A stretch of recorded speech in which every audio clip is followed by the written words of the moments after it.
Welcome to Healing the Spirit, a space where we awaken our creativity, deepen our connections, and remember who we are through the lens of astrology, archetypes, and art making. I'm your host, Jonathan Coe.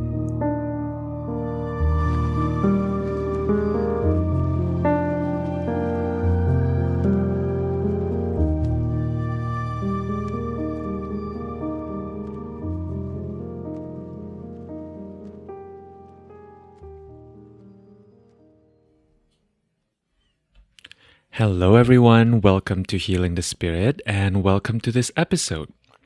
I am excited to be sharing with you some of my contemplations for the week ahead, and this is for the week of August 14th, 2023. And as always, my invitation is for you to tune inwards, to allow yourself to feel into how some of my contemplations here are inviting you into your own process, into your own materials, into your own life, and allow that to be the priority here. We're all walking such different paths. And so my hope is that this space we're creating together is going to facilitate you into a process of deeper engagement with your own path. All right, so let's begin with the astrology. A bit of an overview of what's going on astrologically. On Tuesday the 15th, Sun in Leo will square Uranus in Taurus. On Wednesday the 16th, Mars in Virgo will trine Uranus in Taurus. And we also have a new moon in Leo. And this new moon squares Uranus in Taurus and creates a sextile to Vesta. And on Saturday the 19th, the Sun in Leo will create a trine to the North Node in Aries. So when I really felt into the energy of the week, three themes really come forward here: vision, nature, and capacity.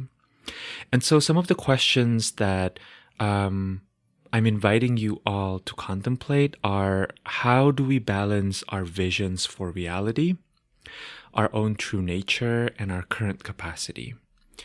How might contemplating our nature and taking inventory of our capacity assist us in bringing forth our visions with ease, clarity, and compassion, and maybe a little bit of fun too? Energetically, I sense a lot of 7 energy for the coming week. We are in a 7 year. If you add up the numbers that make up 2023, right? 2 plus 2 plus 3 equals 7, right? And so many of my tarot friends and teachers have been talking about how this year is associated with the energy of the Chariot, right? Which is number 7 in the tarot. When I felt into the tarot energy that may be helpful to keep in mind this week, the energy that I was sensing was specifically 7 of Pentacles and 7 of Wands. And then I was like, okay, maybe I'll also pull a card just for fun. And I literally pulled 7 of Swords. So I think the energy of the 7 all around is very present. And so let's talk a little bit about that, right? The 7s are all about non-instant gratification, right? The 7s are not about getting that dopamine hit. Rather, the 7s have to do with compassionately tending to wherever we are at this moment, whatever we're presented with, right? And letting that process of tending be enough for now. The process of contemplating our relationship to vision, to nature, to our own capacity is to me a balancing, right, between a longer term thing and our present moment. And so this process may be something of a long-term investment, right? It may not give you clear directions right now or even this week, but it may be something that grow larger into deeper skills for you to meet whatever is emerging in your life, right? Whatever it is that you'll be working with longer term. So I want to break this down a little bit more, because I believe that each of the planets that play major roles this week, They each have something important to teach us about how we can relate to our visions, our nature, and our capacity. So let's start with vision, right? What can we learn about vision through the lens of the sun and also the moon? In other words, the luminaries being in Leo this week. Especially considering that last week we have a conjunction between Venus, which is currently a retrograde in Leo, and the Sun, right? What we also call the Cazimi. I'm curious if perhaps this past week you've come into deeper clarity about your desires, your values, the ways that you want to meet the world, and the ways that you wish the world to meet you, right?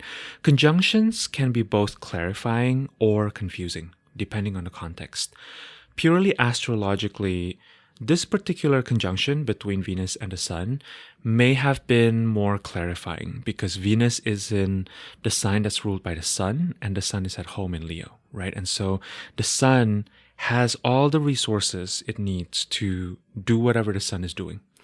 And so Venus meeting the Sun in Leo may have brought a sense of emotional relief around finally identifying imbalances, right? Places where maybe you've selflessly given a lot of space, a lot of witnessing, a lot of life, where you have generously been illuminating, and maybe where you haven't been super aware that you're not actually getting back the things that you've been giving out, right? With Venus conjoining the Sun, I'm thinking specifically of the Sun not just as a luminary, right? As an object that shines their light onto the earthly plane, but also the ways that the rays of the Sun provides life, right? Sort of in both direct and indirect ways. Without the Sun, we wouldn't have plants, right? Because plants need the sun in order to live and to grow. Without the plants, we would have nothing to eat, right? And so Venus, the principle of relationship, of reciprocity, meeting the sun, to me has been an invitation to more deeply recognize where we're invited to more fully acknowledge our contribution, right? What are some of the ways that we give life to the world around us? And maybe we're invited to give ourselves more credit, right? Not necessarily in an entitled way, although sometimes that is the natural reaction, right? A natural feeling that can come up when we are readjusting from not fully seeing or valuing ourselves and our contribution to truly coming into deeper recognition of the value that we bring to the table, right? But more in a sense that the more we value our contribution, the more we are able to take up space to naturally, without a lot of force, maybe demand what we truly need in order to be in right relationship with those around us, right? One way this can show up is a level of clarity around what kind of relationship do I want to have with the people around me, right? The reality is that our relationships are complex. We don't come into this world with a guidebook, right? That says, this is how mother-child relationships are supposed to be, or this is what committed life partnerships look like, or this is what work collaborations are supposed to look like, right? All of our relationships are always rooted in place, in context, and in time, right? We often need to take into consideration what are the personal preferences, right, for myself and the people I'm in relationships with, you know? Who is this person, right? What are their strengths and their weakness as I perceive them in relation to me? You know, how can we each contribute meaningfully within a relationship and then sort of build the relationships from that place, right? We live within structures in our society and ways of thinking that would like us to believe that we don't need to do this work, right? Of actually clarifying what relationships mean. Our cultures have a lot of baggage around what it means to play relational roles within our lives, right? It's rare though that we find that actually satisfying. Oftentimes we feel the need to question these templates, at least to a certain extent, even the ones that we are happy with or that we benefit from, because Otherwise, they simply become burdens to us, right? We become puppets, and most of us are not really happy playing a role that was never really meant for us. And it doesn't feel that good, right? It kind of feels like we are treated like objects when we are just a cog in a machine, right? Playing the role we're supposed to play. So this is the kind of vision I'm talking about, right? The sun in Leo at this point in its journey is hopefully granted a level of clarity around what it wants to make manifest through its conversation with Venus, right? The sun in astrology points to the spirit, right? It points to the parts of us and our lived experiences that are ineffable, that are not so easily reduced to context. And so the sun is the breath of inspiration, right? The flame of existential purpose. And so there's something about the sun that has to do with a more etheric understanding of what it is that we want to achieve, right? Maybe a more aspirational desire. And through a lot of the things that we've been moving through with regards to the Venus retrograde, I think we can start to see that whatever it is we're experiencing on the ground, right, in our relationships, in the mundane conflicts and conversations that we have, in the tension within our relationships, we begin to understand, what's this greater vision that I'm trying to feed? What is it that I'm here for, and what is it that I'm not here for? We also have a new moon this week, right, which is essentially the phenomenon of the sun and the moon, the two luminaries in our skies, essentially meeting up, lining up together. And in this case, because it's happening in Leo, one way that we can think about this is that the agenda of the sun is supported or amplified or reflected through the moon, right? The moon rules our body, our forms, earthly matters, our resources, which goes beyond financial resources, of course. You can think of the moon as like our bodies, right? Our primary resources through which we're able to experience life. Without my body, I literally can't record this podcast for you, right? So, and without your ears, you literally can't listen to this podcast. And so this is a good time to dial down into how can we make that vision a reality, right? What are some of the avenues that are available to us to bring that vision down into the incarnate plane? So, secondly, let's talk about nature. Specifically, what can we learn about our relationship to this idea, this concept of true nature through the lens of Uranus and Taurus? It's kind of ironic to me, but maybe totally understandable that Uranus gets misunderstood a lot, right? Given that Uranus has this queer, unboxable, perhaps undefinable energy, right? This energy of being a contrarian, of being a renegade. Uranus has this ability or tendency, maybe rather, to disrupt the flow, to disrupt or question the status quo, right? The pathways that are set, the prescriptions from the designer or the design of the systems we find ourselves in. Uranus is also a slower moving planet, right? We often call it an outer planet in astrology, which to me represents energies, archetypes that can feel out of our personal agency, or maybe more accurately, our conscious control, right? And yet it is an explicable, inextricable parts of who we are, right? The outer planets make up a fabric of reality and also who we are as individuals and as a collective, right? And so it's definitely there, but it just may not be something that we can put our conscious awareness onto it, but it's not something that we can necessarily shape and mold with our bare hands. The Uranian ultimately, I think, is interested in following its innate intelligence, right? So if we need to boil down the agenda of Uranus, it is to follow that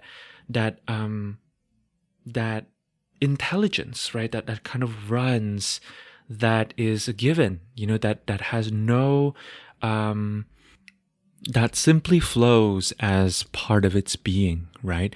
And so Uranus is interesting because it has this energy of a child, or maybe the attitude of a child who refuses to learn other than through their own direct experience, through their own internal compass, right? While also possessing kind of the physical power of a bodybuilder. When I think about an animal that I would maybe equate to Uranian energy, I think of a rhino, right? It's super powerful. It's also kind of untamable.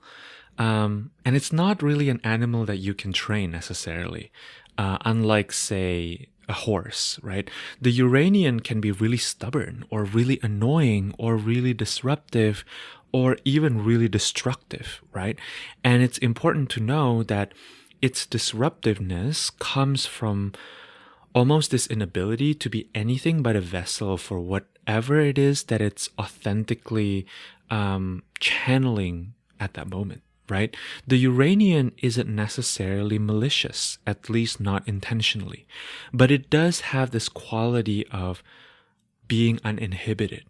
It doesn't really try to curb itself. It allows itself to move in ways that it wants to within that moment, in the ways that it's feeling called to in that moment. It's like that old saying, I'd rather ask for forgiveness than permission. To me, that's very Uranian, right? And so Uranus and Taurus, in my observation, has brought up a lot of themes around how nature is a mysterious, uncontrollable animal. It's fascinating how throughout this period of Uranus in Taurus, which began in 2018-ish, right, as a collective, we have been rewiring or at least reconsidering our relationship to the wisdom of the earth. The concepts of rewilding, of decolonization, of decoloniality, of reweaving the wisdom of the original inhabitants of this planet, right, the indigenous people. All of these concepts have really worked us on a collective level in a deeper, pretty profound ways, right? We have turned our attention more and more towards plant medicine, including psychedelics, right? Towards alternatives to eating meat, right? Like we've seen in the past few years, this huge sprouting of like non-meat alternatives, right, for food, towards somatic modalities, towards climate concerns in much more visceral and present way, visible ways in the collective. So we're about past halfway through this transit, and I think something we've been learning about nature is that the very nature of nature is that it's not really within the purview or the control of our conscious parts, right? That nature has this way of rebalancing itself that is surprising, that doesn't really hold back, that has massive consequences that we often have no control over. And so Uranus and Taurus is inviting us to contemplate in what ways has your body shown you surprising results or unexpected realizations? Where has your body reclaimed its authority, making decisions that you perhaps didn't necessarily see coming logically, right? What does it mean to be in collaboration with the body? What are some of the ways that you're maybe still holding on to mental concepts around how your life needs to look like that prevents your body from essentially taking over and showing you a path that maybe is more in alignment with your true nature? Something I've also seen a lot is this question and conversation around planning, because a lot of how we've been trained and educated within the Western ways of looking at the world has been oriented towards planning, right? It's often the subtle underlying message that a responsible adult needs to plan out their lives, right? But with Uranus and Taurus, and specifically Jupiter coming into Taurus also this past year, I have seen a lot of questions come up around that. Is it true that we need to be people who plan, who have 5-year plans, 10-year plans, right? Or is it maybe more appropriate for us at this moment within our evolution, in the arc of our evolution, or in our history, in where we are as a species right now, to perhaps cultivate more of this intimate relationship with our body, right, with our true nature, and allow ourselves to respond to each given moment as they come to us, rather than mentally plan ahead for something that we can't really pre-plan or pre-imagine.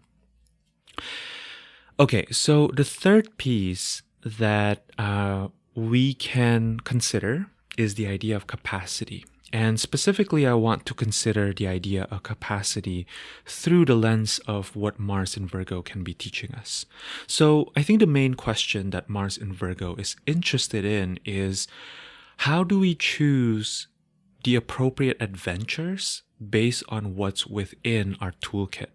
So one of the archetypes that Mars in Virgo can represent is that of a hiker, right? The hiker, at least if she doesn't want to die mid-hike, needs to have a level of discernment and needs to be prepared to do some level of preparation. Right? How do I make sure that I pack the right tools for the kind of hike that I'm undertaking? What possible emergencies do I need to prepare for? How do I know I'm in danger? How do I know I can relax given the tools and the skills, and also my own ability to stay alert to what is happening in the present moment, right? Mars in Virgo is Mars that answers to Mercury. There's a fair bit of mental preparation, a fair bit of mental inventory necessary in this process, right? Mars, in its unfiltered nature, can have this quality of spontaneity, right? It's a combination with Mars of both potent force and spontaneity. In many ways, it's kind of similar to Uranus, although I think they are driven by different agenda. But how it looks like might be quite similar, right? Mars is also related to erraticness or unpredictability, force, separation, right? But Mars in Virgo is slightly different. There's a quality of wanting to use its ability to refine in order to channel the appropriate amount of energy for the appropriate type of endeavor. So capacity through the lens of Mars in Virgo is about understanding that in this life, you can do a lot. You can't do everything, but you can definitely do a lot. But that it's not appropriate, or it's not an appropriate use of energy and of life force to try to do all of the things all at once, right? What arguments are you no longer going to entertain? Maybe there are things in your relationships with others or with yourself that you continue to come back to the stuck point, right, over and over again. That you begin to realize, you know what? This is really not worth my time. This is not a productive question. I am not going to entertain this anymore, right? These ways of being with self and others are maybe things that I'm ready to completely release, right? Mars in Virgo shows us that. What missions or purpose truly light you up, truly enliven you? Can you give yourself enough spaciousness so that when the time comes, you know exactly when to take appropriate action with the appropriate amount of energy? Mars in Virgo is also making me think about a leopard, right? Waiting for its prey. It's about conserving energy so that at the right time, you know when to strike, right? It's about this marriage between raw force and strategy. And so, how do we bring all of these three concepts together, right? Let's look at them in pairs. So let's talk about vision and nature, right? Specifically as reflected in the sun in Leo, right? As well as the moon during the new moon, squaring Uranus and Taurus. How are your visions serving your ability to tap into your true nature more easily? How is understanding your true nature giving you access to more potent, more authentic visions for your life? So let me ground this in a tangible, mundane example. I found it very hard to sit down and dream about creative projects or offerings when I'm underslept, when I'm not well fed, or when my body is uncomfortable. This is interesting because as someone who has Mars in Capricorn natally, I seem to have this ability to charge through basically anything when I'm in execution mode, right? When I'm clear about what the direction is and all I need to do is get from the start to the finish line, I can do it no matter how under-resourced I am for the most part. But in order for me to really be able to dream, right, to come into relationship with this more expansive, more expanded field of consciousness, I seem to need to be really careful about preparing my vessel, right? Conversely, when I'm really clear about the dream or the visions that I'm here to realize, I often find that I can relax and in the energetic container provided by that knowing, that clarity, right? I find that I can kind of let my true nature flow into my creation. Now let's talk about nature and capacity, right? So remember, I was combining or looking at nature from the lens of Uranus and Taurus, right? And capacity through Mars and Virgo. And Uranus and Taurus has this trine relationship with Mars and Virgo. So something to consider here is, how is your true nature nurtured by honoring your capacity, by being discerning about what you're here to tackle at this moment and what you're deciding to not give your attention to? Is there any connection between your capacity and your natural appetite?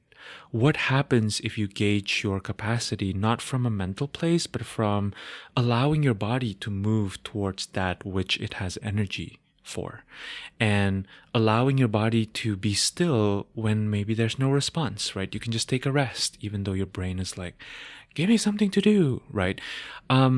To me, these contemplations are both extremely grounded, right? They are about Uranus and Taurus and Mars and Virgo, both are in earth signs, right? It's about our physical capacity. It's about our body's resonance. It's about utilizing the skills we already have. So in considering our nature and our capacity, I think it's a good reminder to be extremely clear about not forcing ourselves to go too far outside of our skill set, right? Our means, our resources. To use the example of creative endeavors, it's easy to think, oh, if only I could have more money, right? Or more tools, or if I bought more courses, if I hire more people, then I'll be a better artist, right? Or I'll be a better entrepreneur or whatever. I mean, maybe, right? But also there's something really powerful about really letting ourselves be with the restrictions that we have decided to work with, and to go deeper with those limited resources, right? Instead of getting more resources, to expand our relationship to those resources so that we can get more out of it. We can use those resources with more skills.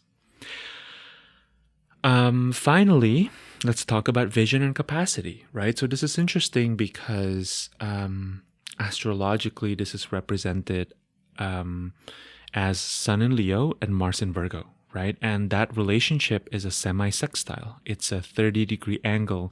It's often considered angles where planets can't really see one another. They're kind of in neighboring signs, and so they're not able to see or productively relate to one another. So how might accessing expansive visions for yourself assist you in tuning into what you want to be available for and what you don't really care to tend to in this moment? There's something about how that larger vision can help you actually dial down, right? It can help you understand what is not part of that larger vision. And conversely, how might cultivating discernment about what concerns you want to put your energy into assist you in more deeply accessing these visions? Again, because of the semi-sextile, sometimes seeing how the Leonine and the Virgoan can assist one another can be a bit challenging, right? But I think that's actually where things get very exciting. So, an example that I've been thinking about a lot is that Virgo can really help Leo avoid unnecessary drama that ultimately becomes a drain energetically, right? That takes away from that ability to access that solar vision. I've recently become more aware within myself of my tendency to want to tend to people who are important in my life from a heart place, like 100% of the time, right? Conceptually, this is great, right? In reality, not every circumstance calls me to be this kind of person, right? Or calls me to approach the situation with that posture. My heart doesn't actually need to be open 100% of the time that I'm interacting with people that I love. Sometimes people are available for that level of interaction, and when that happens, it's beautiful, right?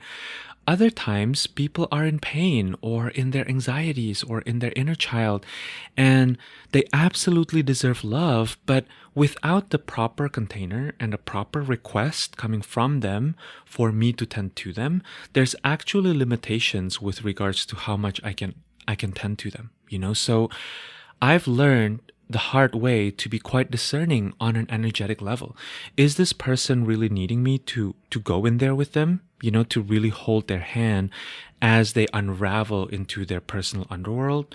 Or do they just need to vent for 15 minutes while I hold casual space, where I'm maybe half thinking about something else while I'm washing the dishes or something like that, right?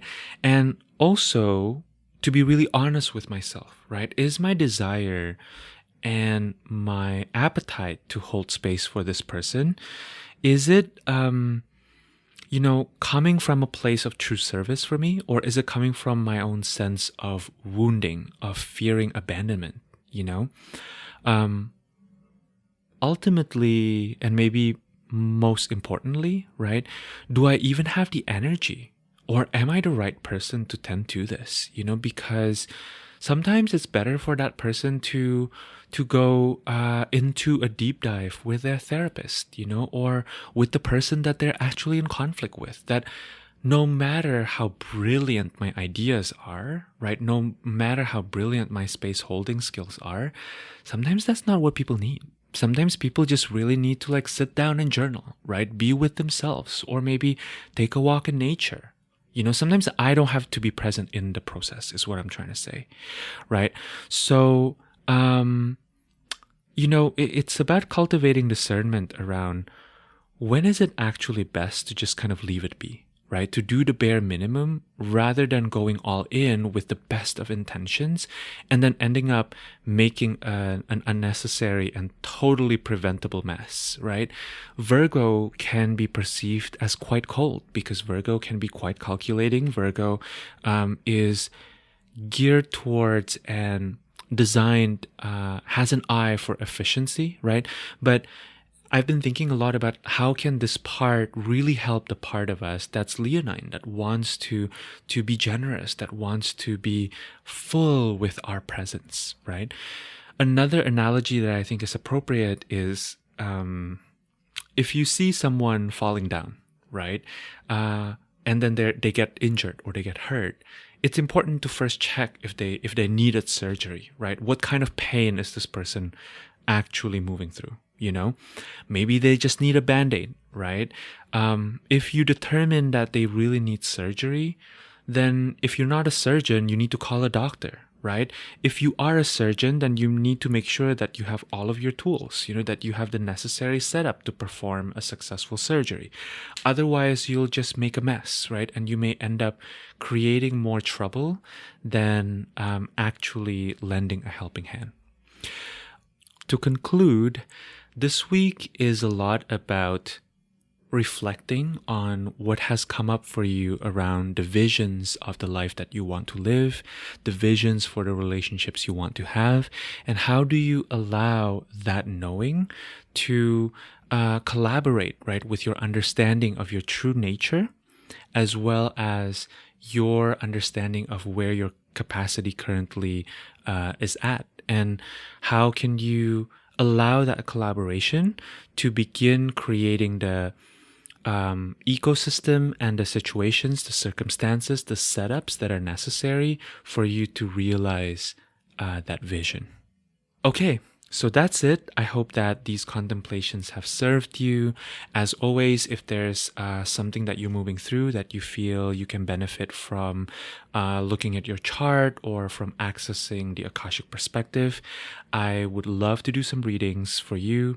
I have some spots available, and yeah, I'd love to work with you. Reach out.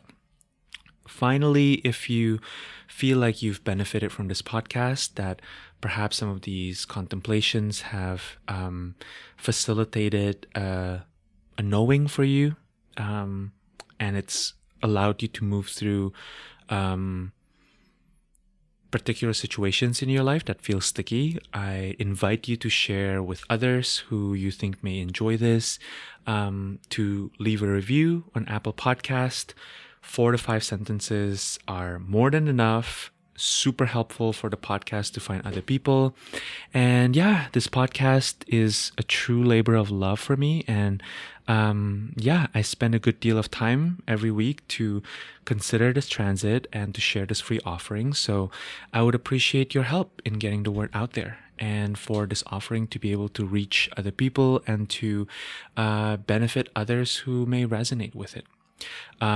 Every single review totally counts. And so for those of you who have left a review, thank you, thank you, thank you. It means so much to me. And thank you for listening. I hope that your week is beautiful. I hope that you take exquisite care of yourself. And I'm sending you so much love. And I will see you soon. Take care.